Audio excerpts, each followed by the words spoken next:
Les bâtons de marche nordique. Évidemment, l'outil indispensable pour pratiquer la marche nordique.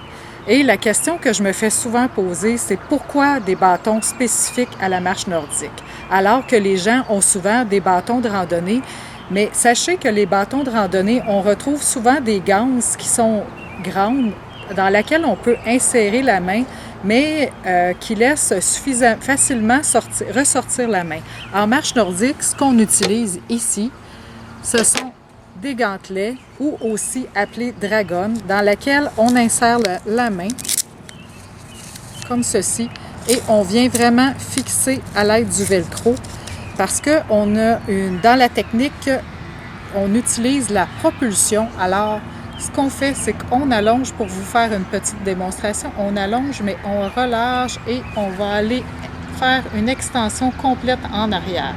Donc, vous comprendrez que si on n'a pas ce gantelet-là, on risque fort de perdre le bâton. Donc, ce n'est pas l'idéal à ce moment-ci.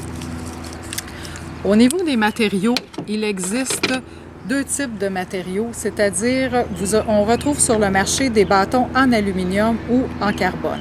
L'aluminium est très résistante, mais par contre, c'est son poids qui va être supérieur au carbone.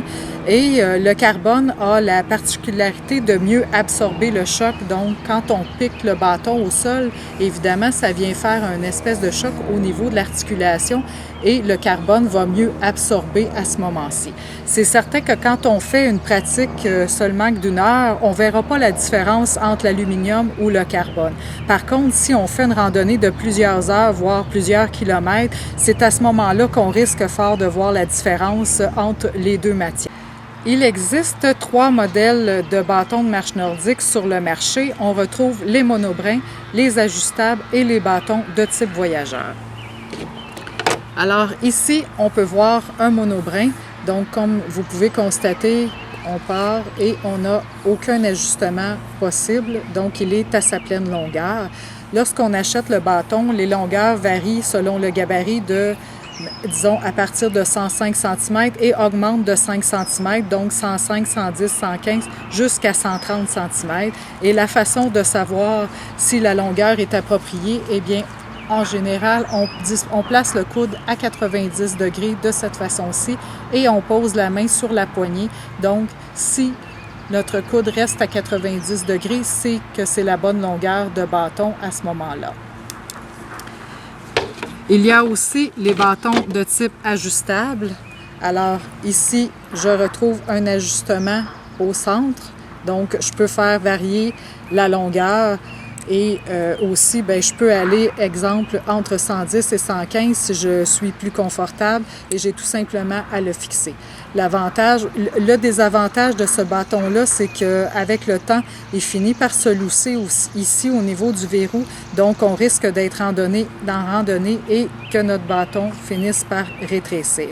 L'avantage de ce type de bâton-là, par contre, pour un bâton ajustable, c'est qu'en plein hiver, avec la neige, des fois, on apprécie de pouvoir allonger notre bâton de quelques centimètres. Parfois, ça peut être environ entre 2 et 5 centimètres selon l'épaisseur de la neige.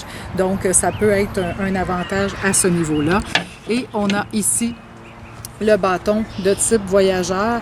Alors, comme vous pouvez voir, il est très compact. Il se range dans un étui pour évidemment pratiquer la marche nordique lorsqu'on est en voyage à l'extérieur. Et à ce moment-ci, on a les ajustements qu'on retrouve ici. Donc, on a simplement à prendre les sections et ajuster encore là selon notre gabarit et bien fixé.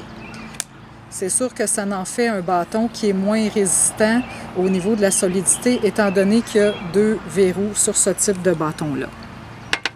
En ce qui concerne les différents modèles de verrous qu'on retrouve sur le marché, alors tel que j'ai montré tout à l'heure, ici, on a tout simplement à visser le bâton. Ensuite de ça, on a des bâtons où on retrouve une clips, donc on ajuste le bâton. On a une petite vis aussi qu'on va utiliser pour resserrer un peu l'ajustement et on vient tout simplement fixer avec la clips ici. Et il y a aussi sur le marché la compagnie V-Pole qui fait un double verrou, donc qui en fait un bâton, un verrou un peu plus solide, puisqu'on a les deux systèmes en un, c'est-à-dire qu'on a le système pour visser le bâton et ensuite on vient clipser. On a évidemment aussi la petite vis d'ajustement ici qui est important parfois de resserrer pour assurer un bon maintien du mécanisme de blocage. En ce qui concerne les prix des bâtons, eh bien, sachez que ça peut partir de 25 $, aller jusqu'à 225 $. Pourquoi un tel écart? Bien, c'est certain qu'il y a plusieurs variantes. Il y a la qualité des matériaux. À 25 $, 30 $, vous allez retrouver évidemment un bâton qui est en aluminium complètement. Et vous allez augmenter le prix selon plus que le bâton contient du carbone, évidemment plus que son prix va être élevé. On peut retrouver aussi un bâton d'aluminium autour de 110 $, 120 $ sur le marché, qui va être un aluminium un peu plus de qualité. Il va y avoir aussi les matériaux utilisés pour les gantelets. Et quand on parle d'un bâton carbone, bien, ça va aller dans 170 180 $ environ. Et ensuite, vous avez le bâton de type voyageur qui va se situer autour de 220 225 $ environ en ce qui concerne les prix. Pour ce qui est des différentes parties du bâton de marche nordique, eh bien, ici, on a la poignée du bâton. Il y a différents modèles de poignées. Ici, on peut apercevoir une poignée qui est un peu plus en plastique. Alors, c'est certain qu'au niveau de l'humidité, quand on a chaud avec la main, ça devient un peu moins confortable, ce type de matériau-là, parce que ça n'absorbe pas vraiment l'humidité. Autre chose à considérer au niveau de la poignée, c'est son mécanisme pour déverrouiller et le gantelet et le reverrouiller. Sachez qu'en marche nordique, il est fort utile parfois d'éviter d'être obligé de tout défaire le velcro au complet pour sortir la main quand on a quelque chose à prendre, tel qu'une bouteille d'eau.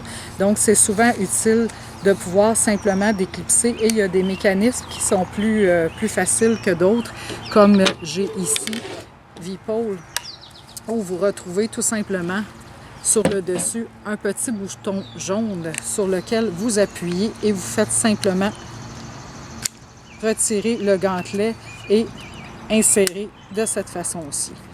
Vous avez aussi la compagnie Leakey qui a un très bon mécanisme auquel c'est très facile. Il y a un bouton ici qu'on fait tout simplement relever. On ressort le gantelet et on a simplement à repousser pour venir insérer le gantelet à nouveau. À ce niveau-là, quand on parle des gantelets, c'est important aussi de considérer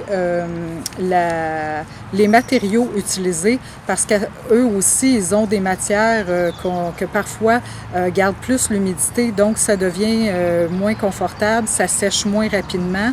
Et il y a aussi les coutures qu'il faut regarder. Les coutures sont parfois de mauvaise qualité, donc au bout de quelques utilisations, vous allez avoir votre gantelet qui va déjà commencer à se déchirer. Et quand on a seulement qu'une paire de bâtons de marche nordique, ce qui est habituellement, en général, le cas, eh bien, c'est pas très utile. On se retrouve dans une situation où, finalement, il faut peut-être procéder à un nouvel achat de bâtons de marche nordique. Et au niveau des poignées, on a aussi les poignées ici qui sont en liège. Donc, le liège absorbe très bien l'humidité, alors ce qui fait que c'est une poignée qui demeure en tout temps très confortable. Et on a ici un mélange qui est un petit peu comme un genre de caoutchouc. Alors, ça absorbe relativement bien, ça demeure assez confortable aussi à ce niveau-là. Au niveau des composantes des bâtons de marche nordique, il y a aussi des différences au niveau des pointes des bâtons. Alors, je vous montre ici une pointe qui est plutôt un modèle standard assez reconnu, qui est la pointe arrondie qu'on retrouve majoritairement sur le marché.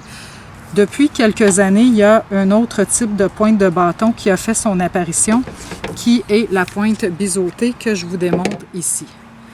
Alors, vous pouvez voir la pointe ici qui est en angle à ce moment-là. Cette pointe-là est particulièrement appréciée quand on arrive, entre autres, en saison froide, quand il commence à y avoir de la glace sur les surfaces, parce qu'elle va bien absorber, évidemment, bien rentrer dans la glace et même en hiver. Donc, ça assure une meilleure stabilité au niveau de la poussée, au niveau de la propulsion, par rapport à une pointe arrondie où souvent la pointe arrondie va avoir tendance à glisser. Donc, on va avoir moins de stabilité au niveau de notre mouvement. Ça devient moins agréable à ce moment-là pour la pratique. Sachez aussi que les bâtons de marche nordique viennent toujours avec des embouts quand vous en faites l'achat, comme celui-là ici, des embouts de caoutchouc qui viennent se fixer au niveau des pointes. Et lorsqu'on pratique sur le bitume ou sur l'asphalte, bien, c'est bien utile pour absorber le bruit. Il est toujours idéal d'avoir une seconde paire d'embouts de caoutchouc parce que soit vous en perdez un en randonnée ou aussi ça s'use quand même assez rapidement. Alors c'est important d'avoir une deuxième paire. C'est toujours pratique pour pouvoir les remplacer rapidement dans l'éventualité.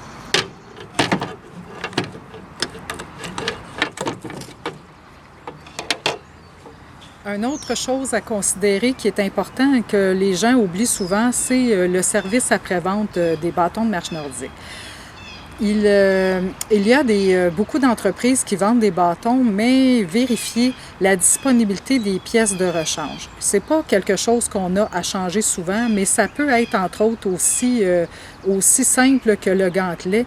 Comme j'ai expliqué tout à l'heure, si vous avez une déchirure au niveau du gantelet et que vous allez au magasin où vous les êtes procurés et que malheureusement il n'y a pas de gants de rechange, vous risquez d'être obligé d'attendre plusieurs mois pour recevoir des nouveaux gantelets. Donc, c'est pas vraiment l'idéal.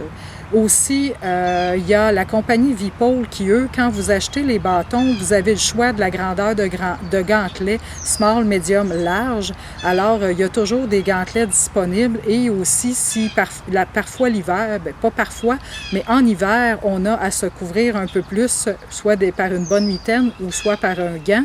Et ça va nécessiter un peu plus d'espace au niveau du gantelet. Alors, comme il y a des gantelets, des modèles qui sont plus petits, c'est moins pratique quand on arrive en hiver, tandis que quand on y va avec un modèle qui est quand même fait assez grand, bien, il n'y a pas d'inquiétude, vous allez pouvoir enfiler vos mitaines et enfiler votre gantelet de marche nordique pour faire une bonne pratique. Chez Marche Nordique Lanaudière, on offre la location des bâtons. Alors, souvent, avant que les gens fassent un achat, ça leur permet d'essayer de faire l'essai de différents modèles de bâtons, différents types, et finalement de faire un choix plus éclairé.